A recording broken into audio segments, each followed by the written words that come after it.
सर्वांनी आपापल्या जागेवर बसून घ्या.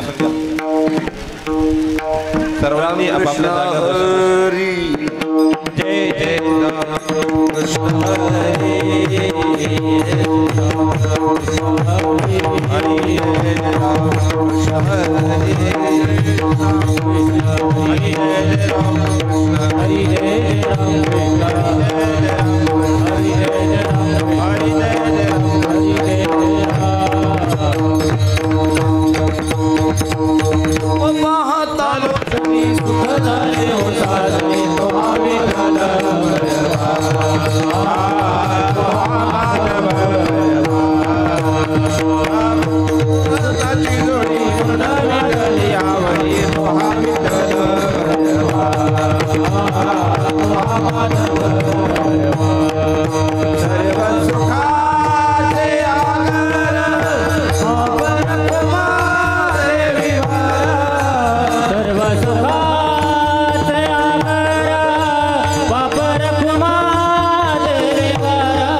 Hare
म्हणतात महाराज, सत्यसाच खरे नाम विठोबाचे बरे, येणे तुटते बंधनी उभय लोके कीर्ती जेणे, भाव ज्याची गाठी त्यासी लाभ उठा उठी, येणे तुटती बंधनी उभय लोके कीर्ती जेणे, तुका म्हणे भोळा जिंको जाणे कळी काळा, येणे तुटती बंधनी उभय लोके कीर्ती जेणे, पांडुरंगा करू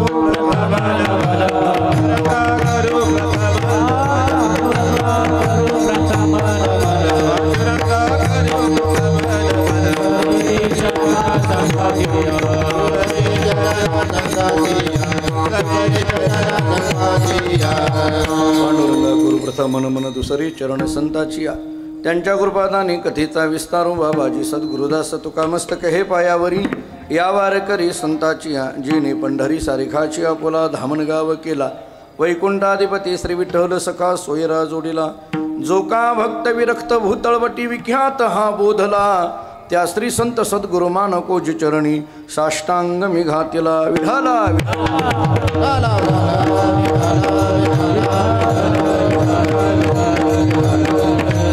सत्यसाच खरे नाम विठोबाचे बरे, येणे तुटती बंधनी उभय लोकी कीर्ती जेणे, प्रस्तुत कीर्तन रूपी सेवेकरिता म्हणजे निरूपणाकरिता प्राप्त असणारा भंग महान भगवत भक्त जगद्गुरु श्री संत तुकाराम महाराज यांचा अत्यंत प्रसिद्ध महत्त्वाचा नामपर प्रकरणातील नामाचं स्वरूप सांगणारा गोड असा चारचरणाचा भंग आहे.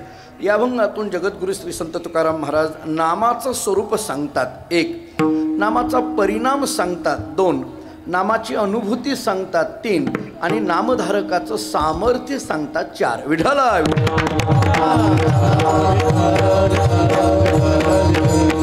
ब्रह्मलीन माणिकगिरी महाराज बिरोबा महाराज या परंपरेतून सुरू असणारा हा नारळी सप्ताह आणि या सप्ताहातील माझ्याकडे परमभाग्याने प्राप्त झालेली कीर्तन सेवा परमादरणीय श्रद्धेय दत्तगिरी महाराजांच्या मार्गदर्शनाखाली त्यांच्या आशीर्वादाने आणि या परंपरेवर प्रेम करणारी अफाट अशा पद्धतीचे आपण सर्वच भाविक भक्त आपल्या सर्वांच्या उपस्थितीने सहकार्याने हा उत्सव या ठिकाणी संपन्न होतोय. या उत्सवामध्ये माझ्याकडे ही कीर्तनाची सेवा आहे. प्रथमतः मी आपली सगळ्यांची माफी मागतो. मला यायला उशीर झाला त्याच्याबद्दल माफी मागतो, पण उशीर का झाला हे सांगून पुन्हा उशीर करत नाही. आता मी लगेच बोलायला सुरुवात करतो. प्रवासामध्ये अनेक अडचणी येतात, असू द्या. इथं बसलेल्यापैकी अनेकांच्या मनात काय काय प्रश्न आले होते हे न बोललेलं बरं. कोण कोण काय काय मनातून किती शिव्या मला दिले असतील ते मला न सांगितलेल्या बऱ्या.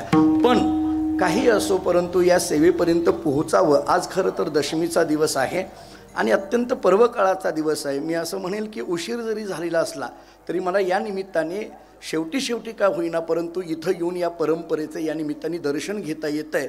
आणि एवढ्या अफाट जनसमुदायामध्ये अंतःकरणामध्ये माणिकगिरी महाराजांच्याबद्दल बिरोबा महाराजांच्याबद्दल असलेली जी श्रद्धा आहे ती श्रद्धा एवढ्या मोठ्या संख्येने या ठिकाणी उपस्थित असलेली दिसून येते आहे. एखादा नारळी उत्सव करत असताना ते काही एकट्याचं काम नसतं, त्याला सगळेजण लागतात. आणि म्हणून एवढ्या मोठ्या संख्येने, गाव तसं किती मोठं आहे मला माहीत नाही किंवा या परिसरामधली किती संख्या मोठी आहे हे मला माहीत नाही, परंतु मी एवढं म्हणेल की या परिसराचं मन मोठं आहे हे या उत्सवाच्या सगळ्या उंचीवरनं आपल्याला दिसून येतं. आणि माणसाच्या जीवनामध्ये मनाची उंची ही श्रेष्ठ ठरत असते. जगद्गुरु श्री संत तुकाराम महाराजांनी त्या अनुषंगानेच या अभंगाचा विचार केला आहे असं म्हणायला हरकत नाही. कारण मनशुद्धीकरिता जी वेगवेगळी साधनं आपल्याकडे सांगितली जातात त्याच्यात महत्त्वाचं साधन जे सांगितलं जातं ते नामाचं हे अत्यंत महत्त्वाचं आहे. मी आपल्याला त्याच्या संबंधाने बोलताना 2-3 मुद्दे मांडून पुढे जाईल. हे नामनावाच्या साधनाचा तुकाराम महाराजांनी या अभंगातून जो विचार केला, नेमकं या नामनावाच्या मार्गाचा विचार करत असताना नेमकं तुकोबारांना मांडायचं नेमकं काय. मी 2 महत्त्वाची वाक्य आपल्याला सांगतो. मानवी जीवनामध्ये एक वर्ग असा आहे की ज्याच्याकडे साधनाचा स्वीकार आहे परंतु साध्याची निश्चिती नाही, आणि समाजामध्ये दुसरा वर्ग असा आहे की ज्याच्याकडे साध्याची निश्चिती आहे पण साधनाचा स्वीकार नाही. मी आपल्याला सोपे प्रश्न उत्तरं देऊन त्याची पुढे जातो. याचा अर्थ समाजामध्ये एक वर्ग असा आहे की त्याला काय व्हायचं हे माहीत आहे पण ते होण्याकरता काय करावं लागतं हे माहीत नाही, आणि समाजामध्ये दुसरा वर्ग असा आहे काय करतो हे माहीत आहे पण हे केल्याने काय होणार आहे हे माहीत नाही. मी उदाहरणं देऊन पुढे जातो.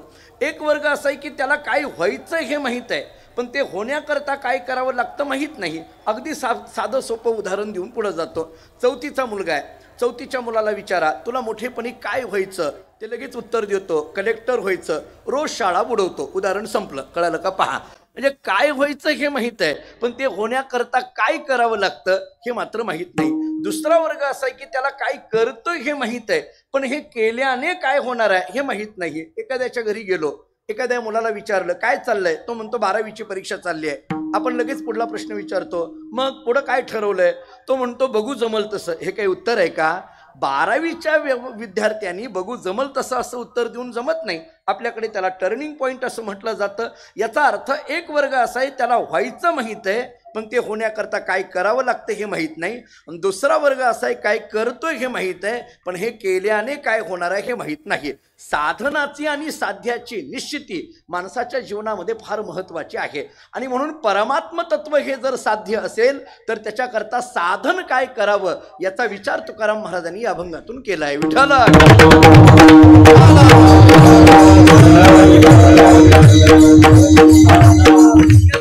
पुढे बोलतो, अन्य मार्ग सांगितलेले नाहीयेत का हो? खरं तर पहा, परमात्म्यापर्यंत जाण्याकरिता वेगवेगळ्या मार्गांचा विचार केला. कर्म नावाचा मार्ग आहे, ज्ञान नावाचा मार्ग आहे, योग नावाचा मार्ग आहे आणि नाम नावाचा मार्ग आहे. मग कर्म नावाचा मार्ग असेल, ज्ञान नावाचा मार्ग असेल, योग नावाचा मार्ग असेल आणि नाम नावाचा मार्ग असेल, तर इतके सगळे मार्ग जर सांगितलेले असतील तर याच्यातल्या नेमकं कोणत्या मार्गाने आपण जायचं? कारण ह्या सगळ्या साधनांचा विचार आहे. नाना साधनाच्या केल्या खटपटा किंवा मार्ग दावूनी गेले दयानिधी संतते, वेगवेगळे मार्ग दाखविले. कर्म नावाची वाट, ज्ञान नावाची वाट, योग नावाची वाट आणि नाम नावाची वाट, या चारही वाटा जरी तिथं घेऊन जात असल्या तरी तुमच्या माझ्यासारख्या सामान्य माणसाने नेमकं कोणत्या वाटेने जावं? मी एक साधा प्रश्न आपल्याला विचारतो, ऐका. गाव एकच असतं, थोडं इको कमी केलं तर चालेल, मोकळं ठेवा, मोकळंच आहे ना, बरं. गाव एकच आहे, पण एका गावाला पोहोचण्याकरिता रस्ते मात्र अनेक आहेत. एवढं नक्की आहे ना? गाव एकच आहे हो, पण तिथं जाण्याकरता रस्ते अनेक आहेत. साधं उदाहरण आहे, साकूर नावाचं गाव एकच आहे, पण तिथं येण्याकरिता रस्ते अनेक आहेत ना, वेगवेगळ्या पद्धतीने रस्ते इथं येता येत ना. मग प्रश्न पडतो की याच्यातल्या कोणत्या रस्त्याने जावं? परमात्मा नावाचं साध्य एक आहे, पण तिथं पोहोचण्याकरिता रस्ते सुद्धा अनेक आहेत. एक कर्माचा रस्ता आहे, एक ज्ञानाचा रस्ता आहे, एक योगाचा रस्ता आहे आणि एक नामाचा रस्ता आहे. मग आपल्याला सारख्या सामान्य माणसाला प्रश्न पडतो यातल्या कोणत्या रस्त्याने जावं? कधी प्रश्न पडतो आणि या प्रश्नाचं उत्तर नेमकं काय असू शकतं? कल्पना करा, आपण एखाद्या कीर्तनाला निघालोय आणि मग कीर्तनाला निघाल्यानंतर आपल्याला रस्ता लवकर सापडत नाही. बरं, कीर्तनाला येईपर्यंत माणसं फार फोन करत असतात. बरं, ज्याच्याकडे नंबर आहे तो फोन करत राहतो.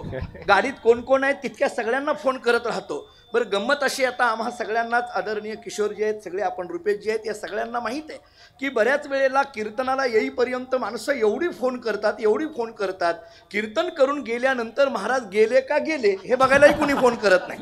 नंतर ते पोहोचले का, काय झालं त्यांचं हे कोणी करत नाही. पण येईपर्यंत पुष्कळ फोन असतात.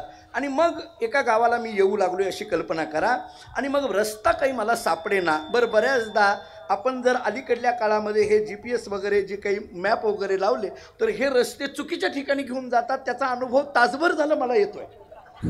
आता कळालं असेल मला उशीर का लागला हे एवढ्यातनं ओळखून घ्या. तास झालं मी त्या GPSच्या नादामध्ये कुठं फिरत होतो. किती गावं बघितली, जणू काही या भागातली सगळी गावं पालटी घातली असं म्हणायला हरकत नाही. कारण हे मॅप कुठं घेऊन जातील सांगता येत नाही. फोन येत होता, मी त्यांना म्हटलं, अहो मी एका चौकामध्ये आलो आहे, मला तुमच्या गावी यायचं मान्य आहे, पण इथं 4 वाटा आहेत, एक उजवीकडे, एक डावीकडे, एक सरळ, एक पाठीमागं आहे, मी नेमकं कोणत्या वाटेने येऊ? पलीकडल्या माणसाने व्यवस्थित उत्तर द्यावं का नाही? तो म्हटला, महाराज या कोणत्याही वाटेने आमच्याच गावात येतं आहे. हे काही उत्तर आहे का? मी त्यांना म्हटलं, हो अगोदरच उशीर झाला आहे, तुम्ही असं बोलू नका, मला नेमकं सांगा की याच्यातली नेमकी जवळची वाट कोणती आहे? कारण माझी अपेक्षा आता आहे की उशीर फार झाला आहे, मला लवकर पोहोचायचं आहे. म्हणून मी तिकडून पलीकडनं काय विचारेल की मला याच्यातली जवळची वाट कोणती सांगा. बरोबर आहे, जवळची वाट आपण विचाराल. मला तसंच विचारायचं आहे आपल्याला. कर्म, ज्ञान, योग आणि नाम या 4ही वाटा जरी आम्हाला संप्रदायाने सांगून दिलेल्या असल्या तरी तुमच्या माझ्या मनामध्ये प्रश्न असा आहे, भगवंतापर्यंत जाण्याकरता याच्यातली जवळची वाट कोणती आहे? याच्यातली जवळची कोणती आहे? कर्माची वाट जवळची आहे, ज्ञानाची वाट जवळची आहे, योगाची वाट जवळची आहे का नामाची वाट जवळची आहे? मी तुमच्या ऐकण्यातला एक अभंग सांगून पुढे जातो. टाळावर जास्त न देता सरळ फक्त अभंग सांगतो. स्वल्प वाटे चला जाऊ, वाचे गाऊ विठ्ठल तुम्ही आम्ही खेळी मेळी गदारोळी आनंदे ध्वजाकुंचे गरुड टके शृंगार निके करोनिया. शेवटचं चरण महत्वाचं आहे. तुका म्हणे हेची नीट जवळी वाट वैकुंठा. मला या जवळी शब्दाला जरा अंडरलाईन करा. जवळची वाट जर कोणती असेल तर वाचे गाऊ विठ्ठल ही जवळची वाट आहे. म्हणून कर्म ज्ञान योग आणि नाम या चारही वाटा जरी भगवंतापर्यंत घेऊन जाणाऱ्या असल्या तरी याच्यातली जवळची वाट ही नाम आहे. या जवळच्या वाटेने निघावं म्हणून तुकाराम महाराजांनी या भंगातून नामाचा विचार केला असं म्हणा. हा माझा झाला एक मुद्दा.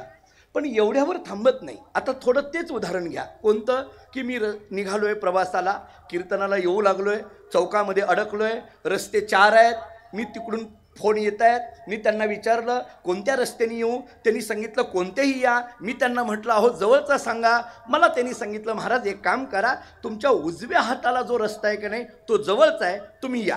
आता मी लगेच गाडी उजव्या हाताला घ्यावी का नाही, लगेच वळवावी आणि निघावं का नाही? मी तसं करत नाही. मी आणखीन एक प्रश्न विचारतोय. ऐका मानसशास्त्र कसं आहे. मी आणखीन एक प्रश्न विचारतो. मी त्यांना म्हणतो अहो जवळची वाट उजव्या हाताची आहे मान्य आहे, पण ती चांगली आहे का? हा पुढला प्रश्न आहे माझा. आपला पुढला प्रश्न काय असतो, ती चांगली आहे का? म्हणजे आपल्याला रस्ता जवळचाही पाहिजे असतो आणि चांगलाही पाहिजे असतो. आणि तुम्हाला महाराष्ट्राच्या रस्त्याची गणित सांगू, जे रस्ते जवळचे ते चांगले नाहीत आणि जे चांगले ते जवळचे नाहीत. विठ्ठला म्हणून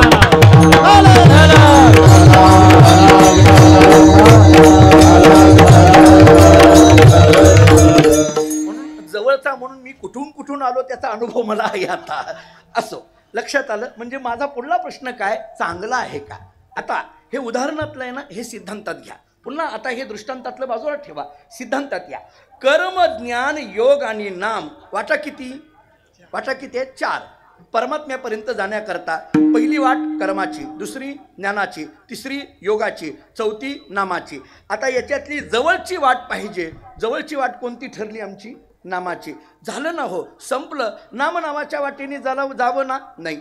मी लगेच दुसरा प्रश्न विचारतो, अहो या 4 वाटापैकी चांगली कोणती आहे?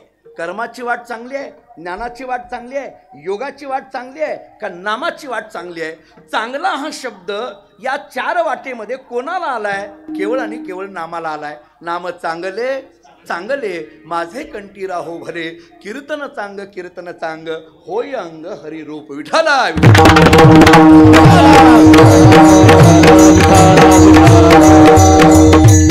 बघा, मनामधल्या 2 प्रश्न, त्या 2 प्रश्नाची उत्तरं, त्या अनुषंगाने केलेला दृष्टांत आणि त्या अनुषंगाने केलेला सिद्धांत.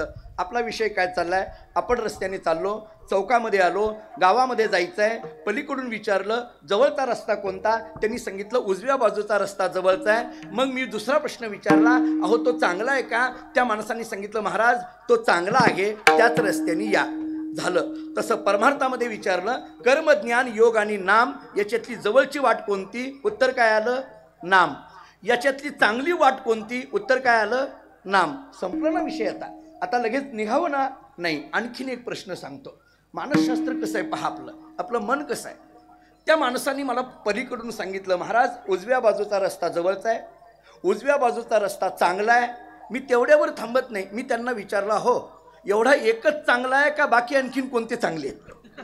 बघा मानसशास्त्र कसं आहे. हा एवढा एकच चांगला आहे का बाकी आणखीन कोणते चांगले आहेत? मग तो पलीकडला मनुष्य म्हणतो महाराज या 4ही रस्त्यामध्ये सगळ्यात चांगला जर कोणता असेल तर हाच आहे.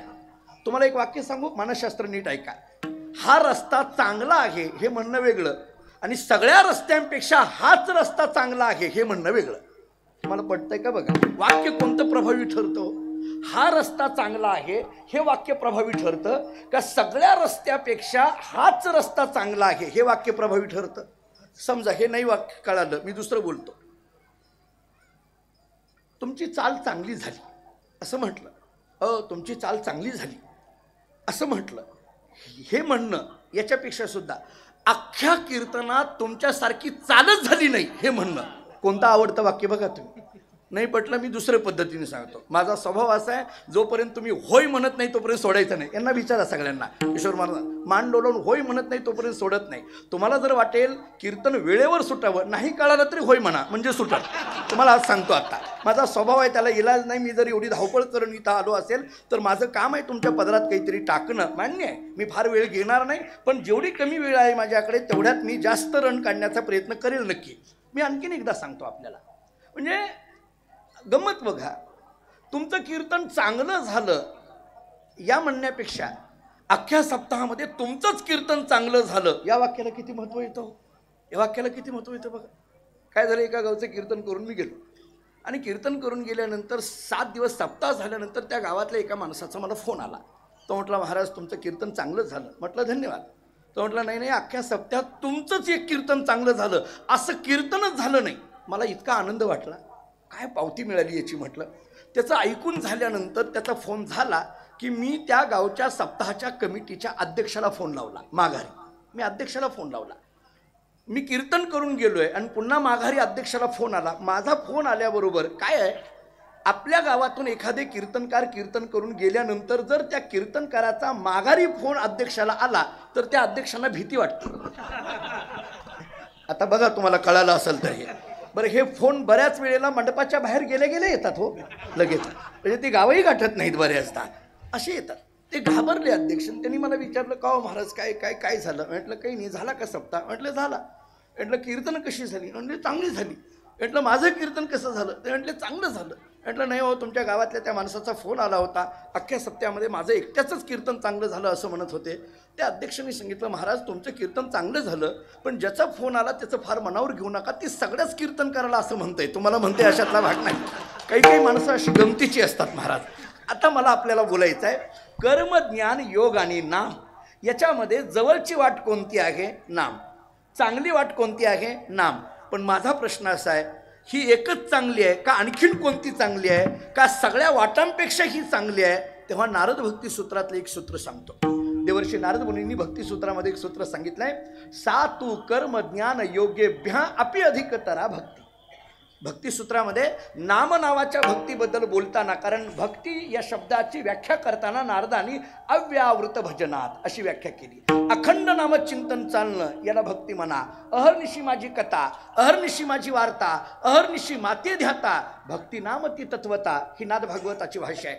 अखंड नाम चिंतन चालणं. मग अशी जी भक्ती आहे, ही भक्ती कर्म ज्ञान योग अपि अधिकतरा, कर्म ज्ञान आणि योगापेक्षा सुद्धा श्रेष्ठ आहे. आता माझ्या पुढे 3 मुद्दे आले. जर नाम कर्म ज्ञान योगापेक्षा श्रेष्ठ असेल तर मला असे 3 मुद्दे करावे लागतील. कर्मापेक्षा भक्ती श्रेष्ठ 1, ज्ञानापेक्षा भक्ती श्रेष्ठ 2 आणि योगापेक्षा भक्ती श्रेष्ठ 3. मला आता ते सिद्ध करावं लागेल. जर कर्मापेक्षा भक्ती श्रेष्ठ म्हणायचं असेल तर कर्मामध्ये उणीव दाखवावं लागेल. ज्ञानापेक्षा भक्ती श्रेष्ठ म्हणावी लागत असेल तर ज्ञानामध्ये उणीव दाखवावं लागेल. आणि योगापेक्षा भक्ती श्रेष्ठ म्हणायचं असेल तर योगामध्ये उणीव दाखवावं लागेल. उणीवा काय आहेत पहा, ऐका. आता ज्ञानेश्वरीतल्या एका ओवीने मी आपल्याला बोलून पुढे जातो. कर्मापेक्षा भक्ती श्रेष्ठ, मुळात कर्मात उणीव काय. ज्ञानोबाराय असं सांगतात. ज्ञानोबारांनी केलेलं चिंतन फार गोड आहे. ज्ञानेश्वर महाराज सांगतात, या कर्मामध्ये एकच उणीव आहे. काय, याच्यामध्ये कर्तृत्वाचा मद निर्माण होण्याची शक्यता आहे. ज्ञानेश्वर महाराज असं सांगतात, तैसा कर्तृत्वाचा मधू आणि कर्मफलाचा अस्वादू, या दोहीची नाम बंधू कर्माचा की. ज्ञानोबाराय बोलतात, कर्तृत्वाचा मद आणि कर्मफलाची आसक्ती या कर्मामध्ये निर्माण होण्याची शक्यता आहे. कर्म करत असताना हे मी करतो असा मी कुठंतरी या कर्माच्या संबंधाने किंवा फलाची आसक्ती कुठंतरी या कर्माच्या संबंधाने निर्माण होण्याची शक्यता आहे. आणि ही आसक्ती कर्मामध्ये येते आणि ही आसक्ती कर्मातली घालवायची असेल तर त्या कर्माला भक्तीची जोड द्यावी लागते. म्हणजे कर्मातली उणीव भरून काढण्याचं काम जर भक्ती करत असेल तर कर्मापेक्षा भक्ती श्रेष्ठ झाली. हा माझा पहिला मुद्दा पटतोय का बघा. मी आता दुसरा सांगतो, ज्ञानापेक्षा भक्ती श्रेष्ठ. आता ज्ञानात उणीव काय, ज्ञानोबारायांचं चिंतन आहे का. ज्ञानोबाराय एवढं गोड सांगतात. ज्ञानोबाराय बोलतात, नवल अहंकाराची गोठी विशेष नलगे अज्ञाना पाठी, सज्ञानाचे झोंबे कंठी नाना संकटी नाचवी. ज्ञानोबाराय बोलतात, हा अहंकार असा गमतीच आहे, तो अज्ञानाच्या मागं लागत नाही पण ज्ञानी म्हणून घेणाऱ्याला सोडत नाही. पहा अहंकार कसा आहे, अज्ञानाच्या मागं लागत नाही. थोडं स्पष्ट बोलू, मंडपामध्ये इथं कुठंतरी अहंकार बसलेला असतो, कुठंतरी खांबावर. एखादा मनुष्य मंडपात येऊन जर म्हणायला लागला, आपल्याला याच्यातलं काही कळत नाही, अहंकार म्हणतं हे आपलं गिराईकच नाही. पण इथं येऊन जर एखादा म्हणायला लागला, आपल्याला याच्यातलं फार कळतं, अहंकार म्हणतो तुझ्याच मानेवर बसायचं आहे, थांब. म्हणजे अहंकार असा आहे, कळतं म्हटलं की अहंकार येऊन बसतो. म्हणून ज्ञानोबाराय बोलतात या अहंकाराचं नवल आहे की कधी मानेवर येऊन बसेल सांगता येत नाही. अद्वैत वेदांतांनी तर चिंतन केलंय, अहम ब्रह्म अस्मी याच्यातला अहम सुद्धा अद्वैत वेदांताला चालत नाही. मी ब्रह्म आहे याच्यातला मी सुद्धा अद्वैत वेदांताला चालत नाही. याचा अर्थ ज्ञानामध्ये अहंकार निर्माण होण्याची शक्यता आहे. ऐका, ज्ञानामध्ये अहंकार निर्माण होण्याची शक्यता आहे. बरं, बऱ्याच वेळेला असं गमत होऊन जाते, अहंकार कुठून कसा येईल सांगता येत नाही. नामदेवरायांचे शब्द आहेत, अहंकाराचा वारा न लागो राजसा. नामदेवराय बोलतात वारा सुद्धा त्याचा लागू नये, कधी कुठून कसा आतमध्ये येईल सांगता येत नाही. गमतीनं काही काही लोक तर अशी बोलतात मला कशाचाच अहंकार नाही, हा सुद्धा अहंकार सांगतात. ही गंमत आहे. अहंकाराने सांगतात मला कशाचाच अहंकार नाही, ही गंमत आहे. आणि म्हणून ज्ञानामध्ये निर्माण झालेला अहंकार जर काढायचा असेल तर या ज्ञानाला भक्तीची जोड द्यावी लागेल. म्हणजे ज्ञानाची उणीव जर कोण भरून काढत असेल तर ती भक्ती काढते आहे. म्हणून ज्ञानापेक्षा भक्ती श्रेष्ठ आहे. विठ्ठल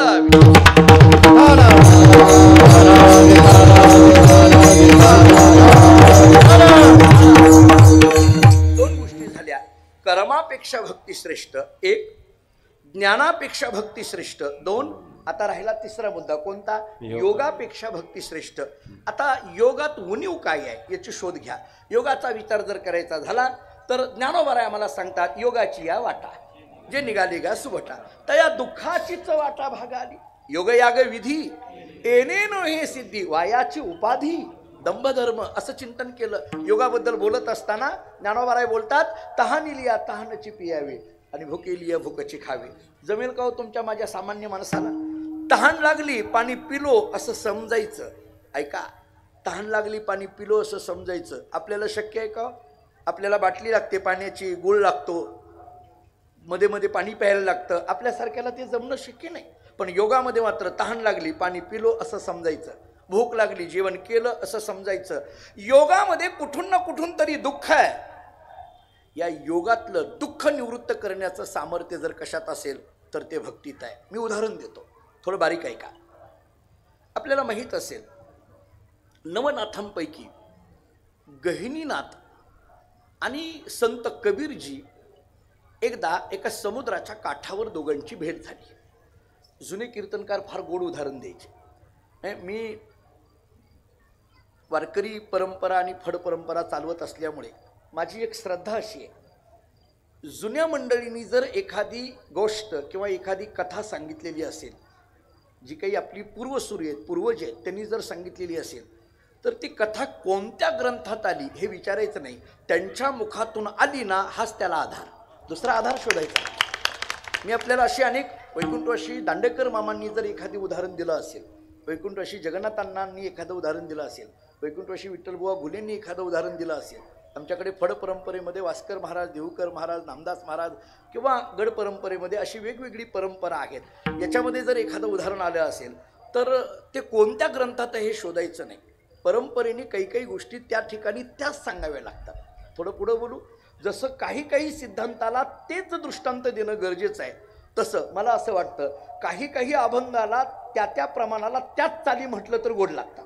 बघा तुम्ही, चालीसुद्धा कधी कधी त्या त्या दिडकी अभंगाच्या चाली ठरलेल्या आहेत, एकठुकी अभंगाच्या चाली ठरलेल्या आहेत, चौकडा चरणाच्या चाली ठरलेल्या आहेत, काकड्याच्या चाली ठरलेल्या आहेत, वासुदेवाच्या चाली ठरलेल्या आहेत. आपल्याकडे असं सांगितलं जातं ज्ञानोबाराय तुकोबारांचे शब्द जसे आहे तसेच म्हणायचे, त्याच्यातला एकही शब्द चालीमध्ये गाळायचा नाही. पुढलं सांगू, मनाचं घालायचं नाही, हे फार महत्वाचं आहे. त्याच्यात मनाचा घालायचा नाही, जसं आहे तसंच. पहिली वेलांटी असेल तर स्वर ह्रस्वच आला पाहिजे आणि दुसरी वेलांटी असेल तर स्वर दीर्घच आला पाहिजे. इतकी सूक्ष्मता वारकरी चालीमध्ये बघितली जाते ना. आपल्याला चिरफाड करता येत नाही शब्दांची. म्हणजे माझ्या कानावर जे संस्कार आहेत, आपण मोठी मंडळी आहात, माझ्यापेक्षा अधिक भजन करणारी मंडळी आहात, पण मला असं वाटतं की माझ्या कानावर जे पालखी सोहळ्यामध्ये संस्कार पडले की देव बसे चित्ती त्याची घडावी संगती, तर घडावी आणि संगती हे बाजूलाच निघालं पाहिजे. ते घडाचा वी बाजूला काढून जमत नाही, घडा विसंगती असं नाही, हा तिथं तोडायचा नाही. घडावी हा एकत्रित आला पाहिजे आणि संगती बाजूला पडला पाहिजे, तरच ती चाल ठरते. म्हणजे त्या त्या चाली तिथं म्हटल्या तर त्याच गोड लागतात. किंवा जोगी आहे, आपल्याकडे जोगी म्हणण्याची जी पद्धत आहे ती तीच गोड लागते, काकडा म्हणण्याची जी पद्धत आहे ती तीच गोड लागते. काही उदाहरणं तीच आहेत. गहिनीनाथ महाराज आणि कबीरांची गाठ पडली. मला सांगायचं आहे, योगापेक्षा भक्ती श्रेष्ठ. नीट ऐका. दोघांची गाठ पडली. दोघांनी एकमेकाला नमस्कार केला. कबीर महाराजांचा एक हिंदीमध्ये दोहा आहे, सज्जन को सज्जन मिले करे दो दो बात. सज्जन को सज्जन मिले करे दो दो बात. पुढला अर्थ मला वाटतं सांगायची गरज नाही, पण उगा आता तरुण पिढी आहे, पाठात असावं म्हणून सांगून जातो. सज्जन को सज्जन मिले करे दो दो बात और गधे को गधे मिले खागे दो दो लात. कबीरांचं बोलणं आहे. सज्जन को सज्जन मिले, दोन चांगली माणसं एका ठिकाणी आली. कबीरजी आणि गहिनीनाथ दोघं एका ठिकाणी आले. नवनाथांपैकी एक गहिनीनाथ योगी आहेत, संत कबीर भक्त आहेत. आणि गहिनीनाथांनी कबीरांकडे पाहिलं आणि प्रश्न विचारला, का हो कबीर, योगी श्रेष्ठ का भक्त श्रेष्ठ? प्रश्न काय बघा, योगी श्रेष्ठ का भक्त श्रेष्ठ? या प्रश्नामध्ये आपला एक प्रश्न आहे, योग मार्ग श्रेष्ठ का भक्ती मार्ग श्रेष्ठ? आपली चर्चा त्याच्यावरच चालली आहे. कर्मापेक्षा भक्ती कशी श्रेष्ठ कळालं, ज्ञानापेक्षा भक्ती कशी श्रेष्ठ कळालं. आता राहिलाय मुद्दा, योगापेक्षा भक्ती कशी श्रेष्ठ. गहिनीनाथांनी विचारलं, भक्त श्रेष्ठ का योगी श्रेष्ठ? कबीरजींनी सांगितलं योगी श्रेष्ठ. ते म्हटले नाही नाही असं नाही, परीक्षा घ्यायची. ते म्हटले अहो कशा करता परीक्षा घ्यायची? नाही, मला सगळ्यांना दाखवायचं आहे की मी तुमच्यापेक्षा श्रेष्ठ आहे, हे मला दाखवायचं आहे. कबीर महाराजांनी सांगितलं, मग मी अगोदरच जाहीर केलं ना तुम्ही माझ्यापेक्षा श्रेष्ठ. ज्याला जे पाहिजे ते दिलं की भांडणं होत नाहीत. हा नियम आहे, हा नियम आहे, सगळीकडे लागू पडला पाहिजे. मी तुम्हाला मोठेपणा देऊन टाकला ना, नाही नाही परीक्षा घ्यायची. काय परीक्षा? अथांग समुद्र आहे, त्याच्यामध्ये रूप घ्यायचं, दुसऱ्यांनी शोधायचं. ज्याला शोधता आला तो जिंकला, ज्याला शोधता आला नाही तो हरला. ठीक आहे. गहिनीनाथांनी सांगितलं मी योगी आहे, मला वेगवेगळी रूपं घेता येतात. आणि म्हणून गहिनीनाथांनी पाण्यामध्ये रूप घेतलं. पाण्यामध्ये काय होता येतं, मासा किंवा मगर. एका माशाचं रूप घेतलं, फिरायला लागले. कबीर महाराजांनी पांडुरंगाचं स्मरण केलं, पाण्यामध्ये हात घेतला, बरोबर तोच मासा बाहेर काढला. तुम्ही गहिनीनाथ आहात. गहिनीनाथ प्रगट झाले.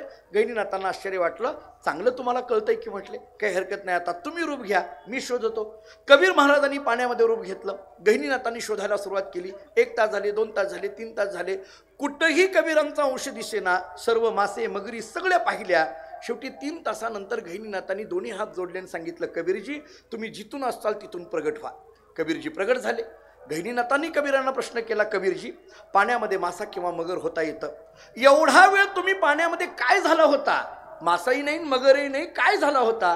कबीरजींनी उत्तर दिलं, एवढा वेळ मी पाण्यामध्ये पाणीच झालो होतो. म्हटलं माझं उदाहरण संपलं. आता एक पुढचं वाक्य सांगू, नीट ऐका. पाण्यामध्ये मासा होण्याचं सामर्थ्य योगाचं आहे. पाण्यामध्ये मासा होण्याचं सामर्थ्य योगाचं आहे, पण पाण्यामध्ये पाणीच होण्याचं सामर्थ्य भक्तीचं आहे. म्हणून योगापेक्षा भक्ती श्रेष्ठ. विठाला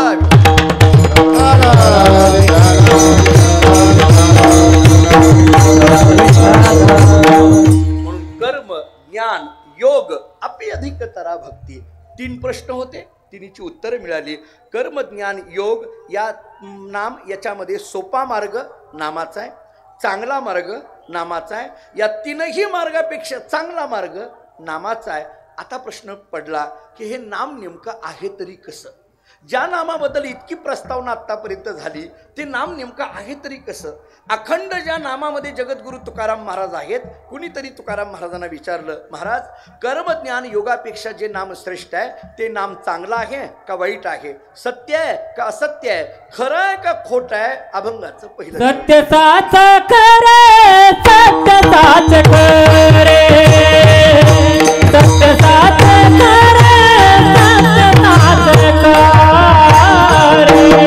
सत्य साच खरे, सत्य साच खरे, सत्य साच खरे, राम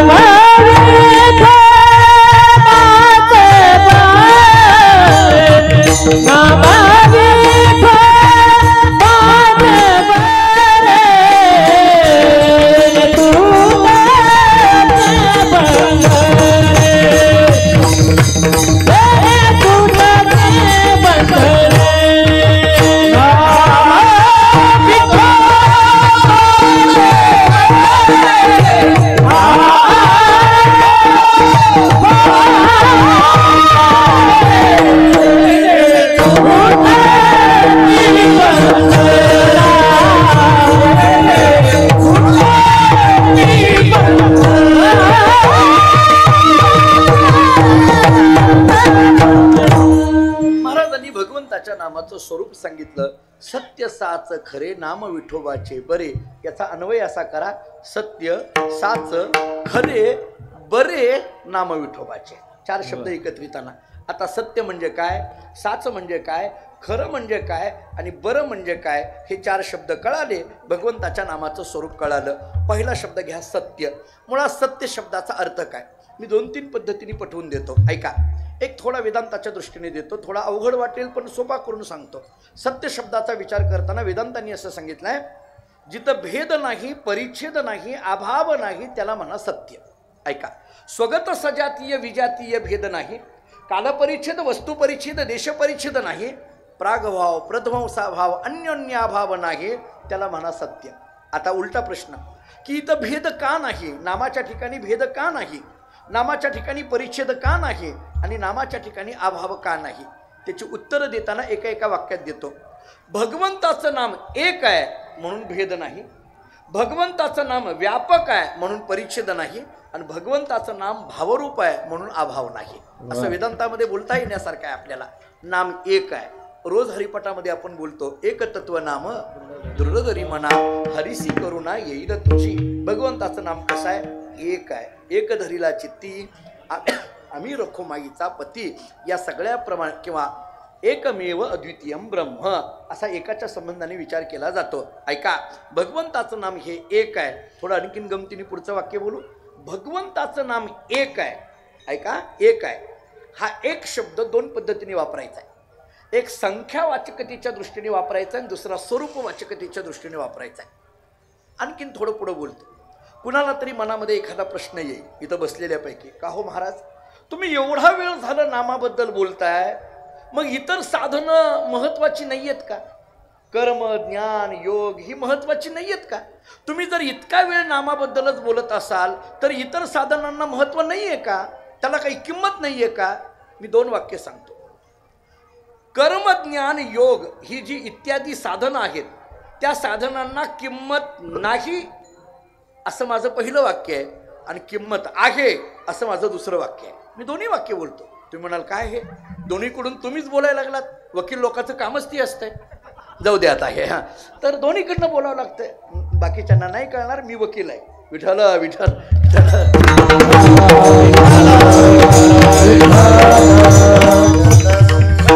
माझ्यावर परिस्थिती अशी आली आहे की आता मला वकील म्हणा अशी म्हणायची वेळ आली. आता कोर्टात जायला वेळच मिळेल नाही. हे रोज कार्यक्रम कीर्तन सकाळ संध्याकाळची बघून बघून असो. थोडंसं पुढं ऐका.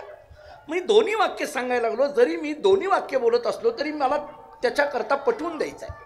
माझा मुद्दा काय चाललाय, कर्म ज्ञान योग आणि नाम या 4 साधनाचा विचार करताना नाम हे सत्य आहे का, तर ते एक आहे. सत्य आहे कारण ते एक आहे असं आपलं बोलणं चाललंय. मग कुणीतरी विचारतं मग इतर साधनांना महत्त्व नाही आहे का?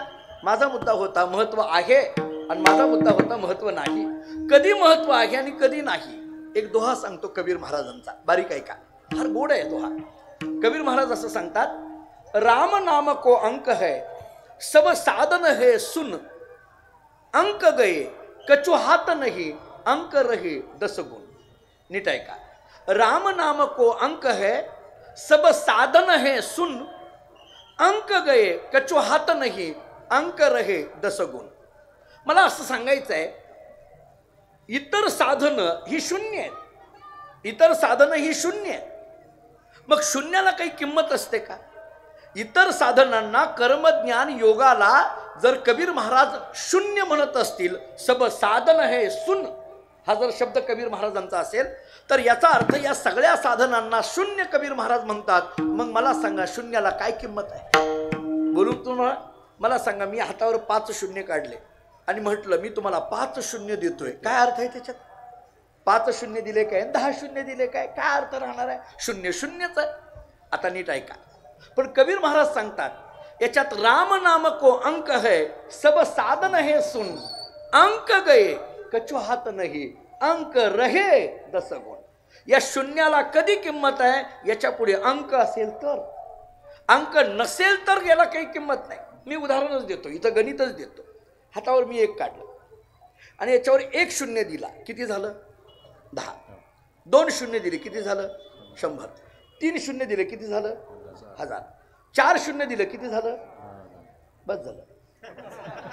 आपली मजल किती आहे कळून घ्या तेवढ्यात आता आहे. आपण काही युट्यूबर नाही काही नाही हे आपली मजल तेवढीच आहे. तिचं किती जाणार पुढं काय जाणार आहे संपलं एवढंच. असं म्हणण्यामुळे लोक एवढंच ठेवायला लागले. असं जाऊ द्या गमतीचे भाग सोडा. पण आपल्याला पुढची संख्या कुठं माहिती आहे जास्त. पण गणित बघा हे एकावर 1 शून्य दिला 10 2 दिले 100 म्हणजे या शून्यांना किंमत येऊ लागली ना. तुम्ही 4 शून्य आहेत आणि त्याच्या पाठीमागं 1 लावला की त्या शून्याला किंमत आली ना हो. पण मला असं बोलायचं आहे हा 1 पुसून टाकला हा 1 पुसून टाकला अंक गये.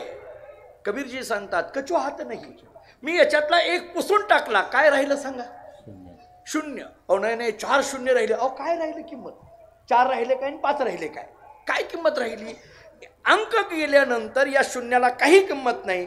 अंक असेल तर या सगळ्या शून्यांना किंमत आहे. जरा बोलू. कर्म ज्ञान योग ही सगळी साधनं आहेत पण या सगळ्या साधनांना किंमत कधी? जर इथं नाम असेल तर. याच्यातलं नाम गेलं तर याला काही किंमत नाही म्हणून नाम सत्य आहे. विठ्ठल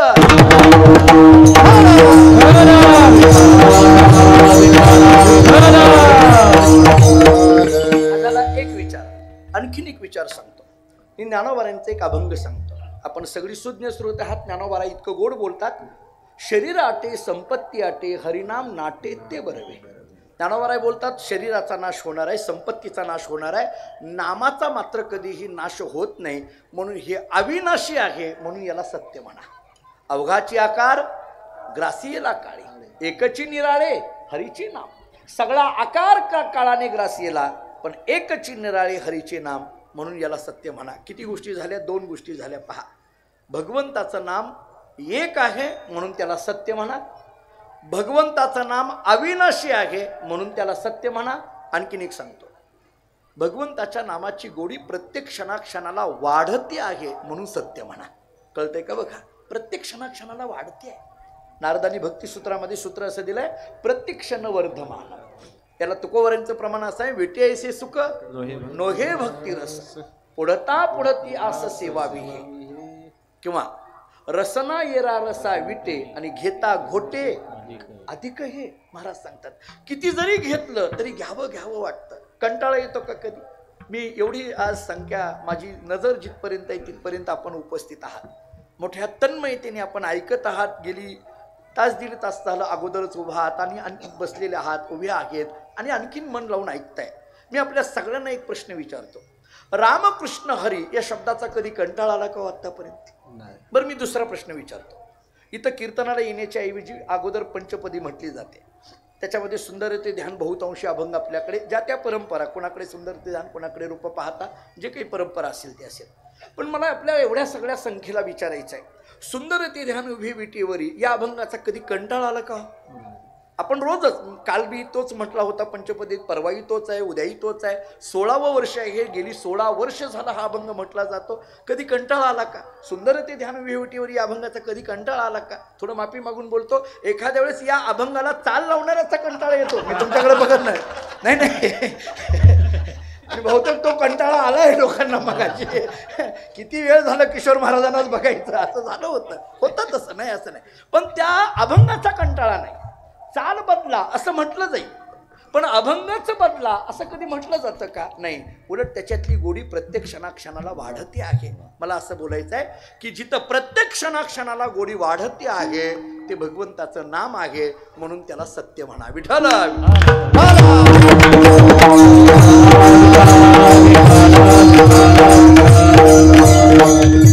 एक शब्द संपला माझा सत्य. दुसरा शब्द काय आहे? साच. साच शब्दाचा अर्थ काय? चांगलं. साच या शब्दाचा अर्थ आहे चांगलं. मग अशी आपण बोलून गेलो नाम चांगले भगवंताचं नाम चांगलं आहे. तिसरा शब्द खरं. खरं कशाला म्हणायचं? मी एकच प्रमाण देतो. तुका म्हणे तुची खरा यर वाहू गा पसारा. महाराज सांगतात बाकीचा सगळा पसारा आहे. याच्यामध्ये जर खरा कोण असतील तर तू एकच आहे म्हणून भगवंताचं नाम खरं आहे. सत्य आहे साच आहे खरं आहे आणि चौथा शब्द बरं आहे. हे बरं म्हणजे काय? सोपं. बरं या शब्दाचा अर्थ सोपं. मी आपल्याला उदाहरणं देऊन जातो. भगवंताचं नाम उच्चार करायला सोपं आहे सोपं आहे. राम म्हणायला फार वेळ लागत नाही, पण परिणाम सांगू. राम म्हणता रामाची होईची, पदी वैसोनी पदवी घ्यायची. थोडं पुढं ऐका. विठ्ठल म्हणायला फार वेळ लागतो का? विठ्ठल विठ्ठल म्हणायला फार वेळ लागतो का? पण अर्थ किती महान आहे सांगू. 2 अर्थ सांगतो, नीट ऐका. विठ्ठल शब्दाचा एक अर्थ पुराणाने असा सांगितलाय. विठ्ठल शब्दामध्ये 3 अक्षर आहेत, एक वि, ठ आणि ल. शास्त्र आम्हाला असं सांगतं, विकारो विधाथाय ठकारो नीलकंठ हा लकारो लक्ष्मीकांत हा विठ्ठला बिदिनी येते. विधाता म्हणजे ब्रह्मदेव, ठ नीलकंठ म्हणजे शंकर आणि ल लक्ष्मीकांत म्हणजे विष्णू. ब्रह्मा विष्णू महेश या 3 देवतेचं एकत्रीकरण म्हणजे विठ्ठल आहे. असा एक विठ्ठल शब्दाचा अर्थ सांगितला. आणखीन एक अर्थ सांगतो, जरा बारीक ऐका. आपण रोज विठ्ठल विठ्ठल म्हणतो, आणखीन एक ऐकतो, जरा अगदी सूक्ष्म ऐका. विठ्ठल शब्दामध्ये अक्षर किती आहेत? 3. वि, ठ आणि ल. याचे तत्वज्ञानाच्या कसोटीवर अर्थ असे सांगितले आहेत. विविध म्हणजे ज्ञान. विद हा धातू आहे संस्कृतमध्ये, आणि विद या धातूचा अर्थ होतो जाणणं किंवा ज्ञान. विविध म्हणजे ज्ञान. विच्या खाली दुसरा शब्द कोणता आहे? ठ. ठ ठाण म्हणजे शून्य, आणि ठच्या खाली तिसरा शब्द कोणता आहे? ल. ल लांती म्हणजे स्वीकारणं. पुन्हा एकदा सांगतो, विद म्हणजे ज्ञान, ठ ठाण म्हणजे शून्य, ल लांती म्हणजे स्वीकारणं. म्हणजे विच्या खाली ठ आहे आणि ठच्या खाली ल आहे. आता इकडं ज्ञान, त्याच्या खाली शून्य आणि त्याच्या खाली स्वीकारणं. ज्ञान शून्य स्वीकारणं. एखादा ज्ञान शून्य जरी आला तरी त्याचा सुद्धा जो स्वीकार करतो त्याचं नाव विठ्ठल आहे. विठ्ठल विठ्ठल.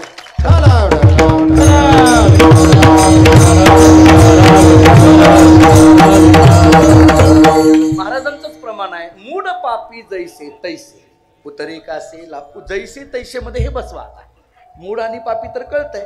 हे कुणीतरी विचारलं, हे जैसे तैसे कैसे, हे ऐसे, असं लावून घ्या, काही हरकत नाही. मग झालं. मला काय बोलायचं होतं? बरं आहे, सत्य कळालं, साच कळालं, खरं कळालं, बरं कळालं.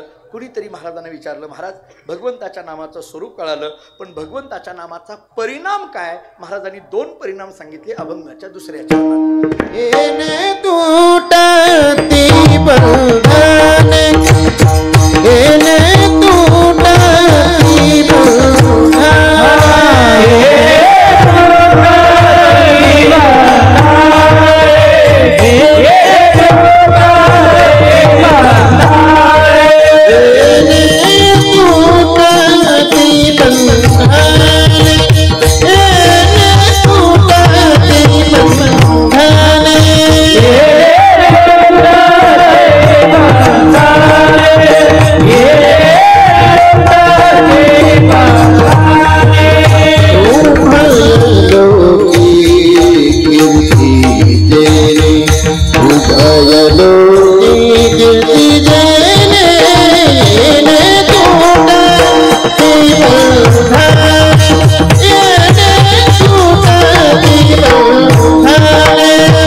बंधने उभय लोकी कीर्ती जेने. ऐका, पहिल्या चरणामध्ये स्वरूप कळालं, सत्य साच खरं बरं.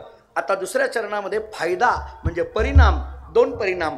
पूर्वार्धामध्ये येणे तुटती बंधने आणि उत्तरार्धामध्ये उभय लोकी कीर्ती जेने. येणे तुटती बंधने हा पारमार्थिक फायदा आहे आणि उभय लोकी कीर्ती जेने हा व्यवहारिक फायदा आहे. आता ऐका, येणे तुटती बंधने. मी थोडा पूर्वपक्ष करतो. आमचे गुरुजी, मी ज्यांच्याकडे अभ्यासाला होतो, गुरुवर्य भाऊ पाठामध्ये असताना, पाठशाळेत असताना फार गमतीने बोलायचे महाराज. ते असं म्हणायचे, येणे तुटती बंधने, पण ते म्हणताना असं म्हणायचे, अहो बंधने असती तर तुटती, नसती तर कशाने तुटती म्हणायचे. असं म्हणायचे ते. बंधनं असावी आणि मग तुटावी, बंधनच नसतील तर कशाने तुटती हो. बंधनं असावी ना. कोणीतरी तुकाराम महाराजांना विचारलं, महाराज तुम्ही मुक्त झाले का? महाराजांनी सांगितलं, वेड्या, मुक्त कासया म्हणावे, बंधन ते नाही ठावे. अरे ज्याला बंधन आहे त्याला जाऊन विचार. मला बंधनच नाही तर मुक्त झालो म्हणायचा विषयच येत नाही. मग जर बंधनच नसेल तर तुकाराम महाराज येणे तुटती बंधने का म्हणायला लागले? याचं उत्तर तुकोबरांच्या शब्दात सांगतो. बंधन नाही, खरं पाहायला गेलं मुक्त आहे, पण मुक्त होता परी बळे झाला बद्ध घेऊन या छंद माझे माझे. महाराज सांगतात खरं पाहायला गेलं तर जीव मुळातच मुक्त आहे, पण बळे झाला बद्ध. जुने कीर्तनकार एक उदाहरण सांगायचे. जी ज्येष्ठ मंडळी आपल्याकडे होऊन गेली, आपण ऐकलंही असेल. जुनी मंडळी फार गोड बोलायची. ते असं म्हणायचे, काय झालं म्हणे, एकदा एका कुंभाराकडे रात्रीच्या वेळेला एक 5-25 गाढवं आली. त्या कुंभाराला प्रश्न पडला, या गाढवाला बांधायला दोरी कुठून आणायची? त्याने एक दोरीचा तुकडा घेतला आणि त्या गाढवाच्या पायाला चिटकवला. बांधला नाही, फक्त चिटकवला. चिटकवल्याबरोबर त्या गाढवाला वाटलं बांधलं. तोच काढला दुसऱ्या गाढवाच्या पायाला चिटकवला, तोच काढला तिसऱ्या गाढवाच्या पायाला चिटकवला. बांधलं कुणालाच नाही, पण त्या गाढवांना काय वाटायला लागलं? बांधलं. कुठली गाढवं? हा कुंभाराच्या दारातली. मी बाहेर ढाब्यावर फिरणाऱ्या गाढवाचा विचार नाही सांगत मी, कुंभाराच्या दारात. आता रात्रभर ती गाढवं उभा. सकाळ झाली, कुंभार त्या गाढवांच्या जवळ गेला आणि उगीच सोडल्यासारखं केलं. हॅक केल्याबरोबर त्या गाढवाला वाटलं सोडलं, निघालं. मला आपल्या साकूरकरांना प्रश्न विचारायचा आहे, बांधलंय का? नाही. सोडलं का? आता बांधलंच नाही तर सोडायचं काय प्रश्न आहे? बांधलं का? नाही. सोडलं का? नाही. बांधलं नसताना बांधलं बळच वाटायला लागलं. कुणाला? हां, आपला विषयच नाही ते. बरं झालं तुम्ही उत्तर दिलं. हे मला तेच सांगायचं आहे. बांधलं नसताना जे बांधलं म्हणतं त्याचं नाव गाढव. आमच्याकडे महिनावारीला काही माणसं येतात. आता उद्या महिना एकादशी आहे, वारी आहे. मी रुपेश महाराजांना अगोदरच सांगितलं होतं उद्या एकादशीमुळे थोडासा दशमीला नकोच म्हणत होतो, परंतु माणिकगिरी बाबांचा एवढा मोठा उत्सव होतोय, त्यानिमित्ताने आपल्यालाही त्याच्यामध्ये सेवा करता येईल या दृष्टीने आलो धावत. असो, पण एकादशीला आमच्याकडे आता उद्या काही काही माणसं एवढी घाईत येतात, फार घाईत येतात. आम्ही म्हणतो अहो दिंडीला थांबा. नाही हो महाराज. बरं कीर्तनाला थांबा. नाही नाही नाही.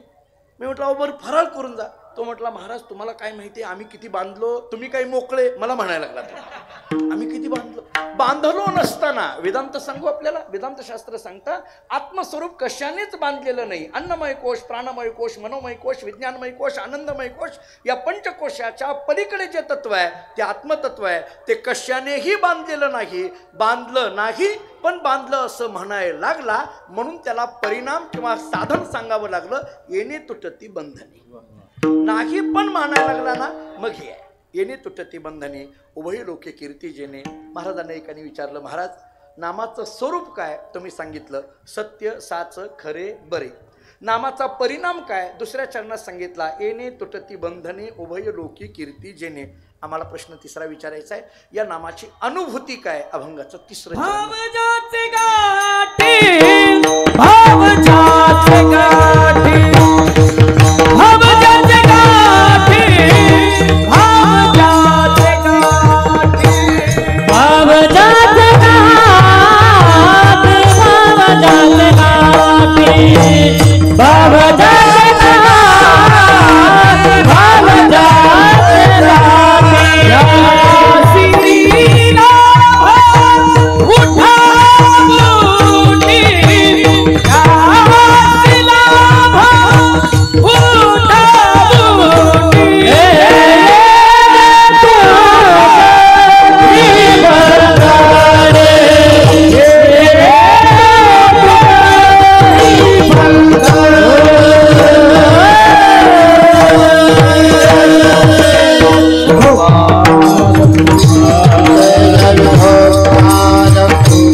उठी येणी तुटते बंधने उभय लोके कीर्तिजेनी अनुभूती तिसऱ्या चरणामध्ये सांगितली. ज्या क्षणामध्ये भाव त्या क्षणामध्ये परमात्म्याचा साक्षात्कार होतो असं भगवंताच्या नामाची अनुभूती आहे. किती गोष्टी झाल्या? 3 गोष्टी झाल्या. नामाचं स्वरूप पहिल्या चरणामध्ये, नामाचा परिणाम दुसऱ्या चरणामध्ये, नामाची अनुभूती तिसऱ्या चरणामध्ये, सामर्थ्य काय तो का म्हणे भोळा जिंकू जाणे कळी काळा. महाराज सांगतात जो भोळा आहे परंतु जिंकू जाणे कळी काळा. आता भोळा म्हणायचं आणि जिंकू जाणे कळी काळा म्हणायचं कसं काय? भोळा आणि जिंकू हे 2 शब्द कसे काय येतील, एकत्रित येतील? त्याचं कारण एकच आहे. भोळा या शब्दाचा अर्थ काय आपण घेतो तो नाही. आपण बहुतांशी ज्याला म्हणतो भोळा त्याचाच पैशावर डोळा असेच भोळे दिसतात आपल्याला. पण हा भोळा इथं घ्यायचा नाही. तरी शरीर भाव नासती इंद्रिय विषय विसरती जय सोहम भाव प्रतिती प्रगट होय तो का म्हणे भोळी विठ्ठल कृपेची कोवळी. पण जिंकू जाणे कळी काळा. कळी काळाला जिंकणं म्हणजे जन्म मरणाच्या पलीकडे पोहोचणं, जन्म मरण हातात येणं. मी जरा थोडं कैमितिक न्यायाने बोलतो. संतांनी डोक्यावर हात ठेवला मेले माणूस जिथे उठवले. ज्ञानोबारांनी हात ठेवला सच्चिदानंद बाबा जिथे उठवले. मी ज्या परंपरेत जन्माला आलो माणकोजी बोधले महाराज त्यांच्या बाबतीत असं उदाहरण दिलं जातं. त्यांच्या एकादशीच्या कीर्तनाला आजूबाजून अनेक मंडळी कीर्तनाला येऊ लागली. आमचं मूळ गाव धामणगाव बार्शी तालुक्यामध्ये सोलापूर जिल्ह्यात. मूळ आडनाव जगताप पण पांडुरंगाने बोध केला म्हणून बोधले आडनाव पडलं. पांडुरंगाने बोध केला विठोने एकांती बोधिले म्हणून जगी नाव बोधले. बोधला म्हणे देवा तू मज बोधिले आवडीने ठेविले नाम माझे. माणकोजी महाराजांचं कीर्तन होतं. काही मंडळी कीर्तनाला येत होते. रस्त्यामध्ये रखमाजी पाटील नावाच्या माणसाला साप चावला. 2-3 म्हटले आता काय करायचं घरी घेऊन चला. दुसरे 2-3 म्हटले घरी नको लोक म्हणतील कीर्तनाला घेऊन गेलात मारून आणलं मग काय करायचं. त्याच्यातले 2-3 म्हटले एक काम करा याला असं सुचला माणकोजी बोधले महाराजांच्या कीर्तनात नेऊन बसवा. उद्या जर काही बरं वाईट झालं सरळ महाराजावर ढकलू.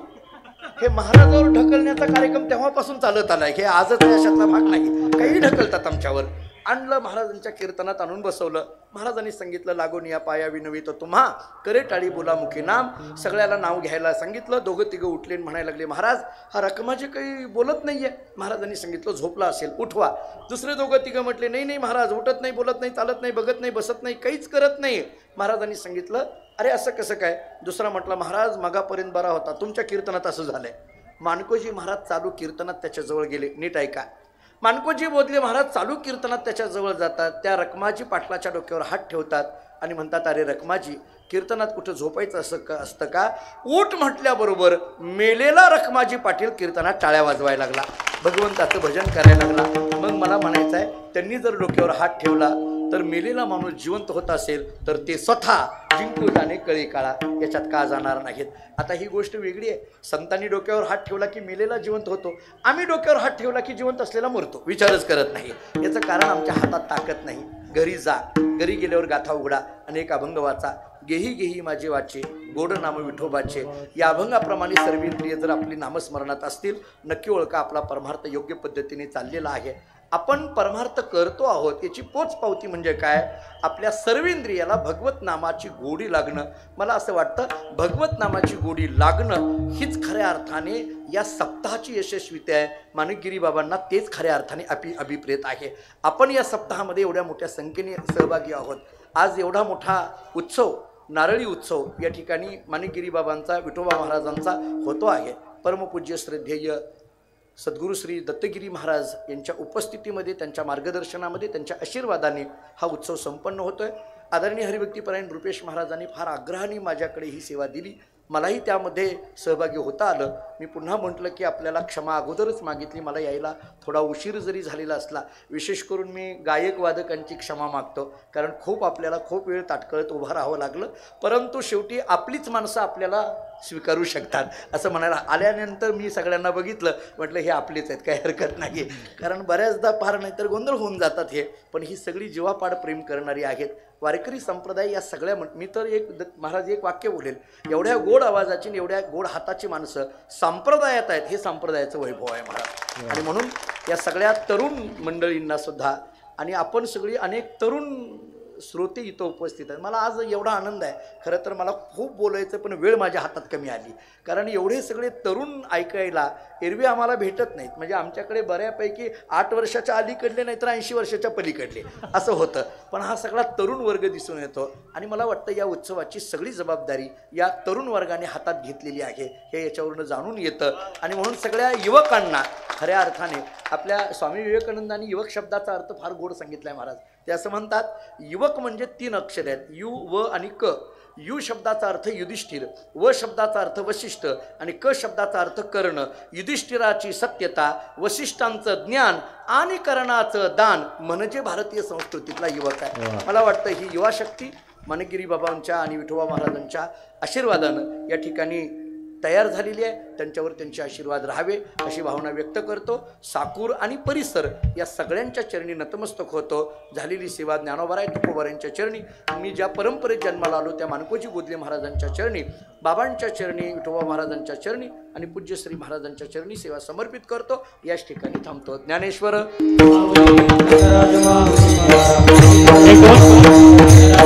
उद्याच्या सूचना होईपर्यंत फक्त 2 मिनिटं बसा. 2 मिनिटं बसा. उद्याच्या सूचना द्यायची आहेत, कुणीही जागा सोडायची नाहीये. विठ्ठल जय जय विठ्ठल.